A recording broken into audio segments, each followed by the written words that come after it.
നമസ്കാരം, എല്ലാവർക്കും പുതിയൊരു വീഡിയോയിലോട്ട് സ്വാഗതം. ഇന്ന് നമ്മൾക്ക് ഈസി ആൻഡ് ടേസ്റ്റി ആയിട്ടുള്ള അതുപോലെ ഹെൽത്തി ആയിട്ടുള്ള ഒരു തരി പോലും പഞ്ചസാരയോ ശർക്കരയോ ഒന്നും തന്നെ ചേർക്കാതെ നമ്മളുടെ ക്ലാസ് കഴിഞ്ഞ് വരുന്ന പിള്ളേർക്കൊക്കെ ഈവനിങ് സ്നാക്കായിട്ട് പെട്ടെന്ന് റെഡിയാക്കാൻ പറ്റിയ ഒരു സ്നാക്കായാലോ. ഷുഗർ ചേർക്കാത്ത മധുരമുള്ള ഈ സ്നാക്ക് എങ്ങനെ തയ്യാറാക്കാമെന്ന് നോക്കാം. ഇതിനു വേണ്ടി ആവശ്യമായ സാധനങ്ങൾ: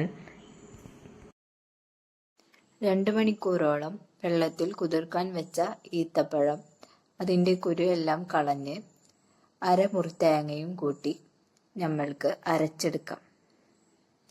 നന്നായി അരഞ്ഞു വരണം. ഈത്തപ്പഴമൊന്നും അധികം അരയാതെ കിടക്കരുത്, അപ്പോൾ ഉണ്ടാക്കാൻ പറ്റില്ല. അരച്ചു വെച്ച ഈത്തപ്പഴവും തേങ്ങയും ഉണ്ടകളാക്കി മാറ്റാം. നമ്മൾ ഉണ്ടകളൊക്കെ ആക്കി ഇനി ഒരു ബൗൾ എടുത്ത് അതിലോട്ട് ഒരു കയ്യില് ഗോതമ്പ് പൊടി ഏകദേശം 1/2 കപ്പൊക്കെ വരും കേട്ടോ.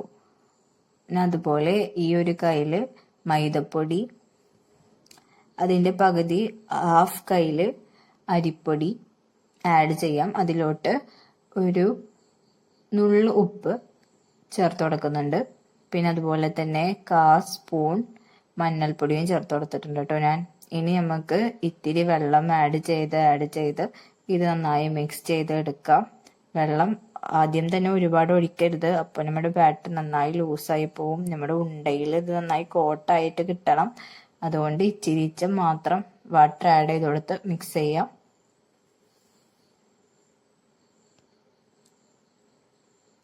എന്നിട്ട് ഈ ഒരു കൺസിസ്റ്റൻസി ആയിരിക്കണം നമ്മുടെ ബാറ്റർ വേണ്ടത്. അധികം അങ്ങോട്ട് ലൂസായി പോകാനും പാടില്ല, അധികം കട്ടിയായി പോകാനും പാടില്ല.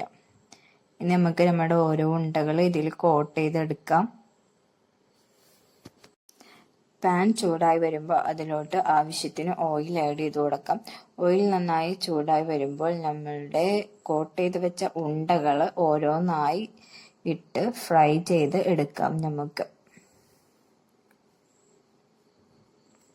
ഇപ്പം നമ്മളുടെ സ്നാക്സ് ഇവിടെ റെഡി ആയതിൻ്റെ ഒരിച്ചിരി പോലും ഷുഗർ ആഡ് ചെയ്യാത്ത നല്ല സൂപ്പർ മധുരമുള്ള സ്നാക്സ് ഇവിടെ റെഡി ആയിട്ടുണ്ട്. എല്ലാവരും ട്രൈ ചെയ്ത് നോക്കണം. നല്ല കുട്ടികൾക്കൊക്കെ ഇത് വളരെയധികം ഇഷ്ടമാവും കേട്ടോ.